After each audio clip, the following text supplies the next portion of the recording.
name is Alejandro Garcia, and I'm a pediatric surgeon and associate professor of surgery at the Johns Hopkins Children's Center.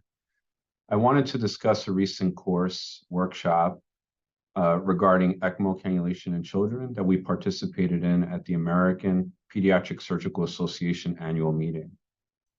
ECMO stands for extracorporeal membrane oxygenation, which is a heart-lung bypass machine that is provided to children in medical respiratory failure. The importance of this course is that we were trying to provide the latest updates in ECMO, including cannulation and circuit management. We created a high-fidelity simulator to be able to simulate these complex cannulations.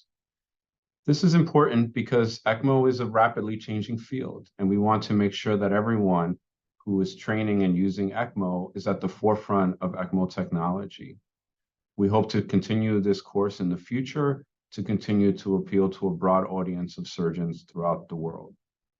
I would like to take this opportunity to thank the American Pediatric Surgical Association for the opportunity to host this workshop. Thank you.